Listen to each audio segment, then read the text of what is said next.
হ্যাঁ, শহরে যাবি, ঘরের বাইরে ঘরের ভিতরে সব জায়গায় সিসিটিভি ক্যামেরা লাগানো থাকে। গ্রামের দিকে একটা করে পাড়ার কাকিমা থাকে, উনি হচ্ছে আপনি প্রধান আপনি চোদান, যার কাছে সব খবর থাকে A to Z। পাড়ার ওপর থেকে যদি একটা কাকও উড়ে যায় তার কাছে খবর থাকে, পুরো একদম ডাইরেক্ট আবহাওয়া দপ্তর। হাওয়া কোন দিক থেকে যাবে কোন দিক থেকে যাবে না সব জানে। ইনস্টাগ্রামে এসে যেসব মেয়েরা, ঠিক আছে, বউরা মানে পিছন না যাচ্ছে, বুক না যাচ্ছে, ঠিক আছে, শহরের দিকে বলে কি বলে কন্টেন্ট ক্রিয়েটার। আমাদের গ্রামের বুড়িরা দেখলে কি বলে বলতো, মাগি পুরো বাজারের মাল হয়ে গেছে।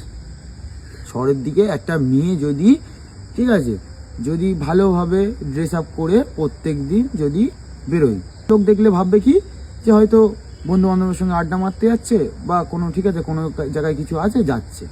প্রপার শহরের দিকে যেটা হয়, আমাদের গ্রামের দিকে কোনো মেয়ে যদি পার ডে রেডি সেডি হয়ে বেরোয়, পাড়ার এই কাকিমার বউরা দেখবে, বলবে কি এ মাগে নিশ্চয়ই কোথায় ভাতার জুটিয়ে রেখে দিয়েছে, তার সঙ্গে দেখা করতে যাচ্ছে।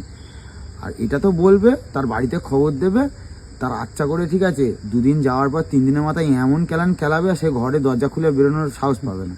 শহরের ছেলেমেয়েরা ইংলিশে একটা গালাগালি দিল, বলে ফাক ইউ। আমাদের গ্রামের সাইডে এটা কি বলবে ডাইরেক্ট, বলে তোর গোষ্ঠীর গান মেরে দেবো, তোর গোষ্ঠীর ফাক ইউ, ওইসব ফাঁকে গান মারি মারা তো পচা পচা খিস্তি দেবে। আর গ্রামের ঠাকুমার কাকিমারা, এদের পান থেকে চুন খসলেই মানে ব্যাস মহা অপরাধ, পুরো ডাইরেক্ট গিয়ে আদালতের সামনে দাঁড় করে দেবে। এবার বিচার হবে, পাড়াই বিচার হবে, ঠিক আছে। আর শহরের দিকে ওরকম কোনো কিছু নেই, যে যার মতন সে তার।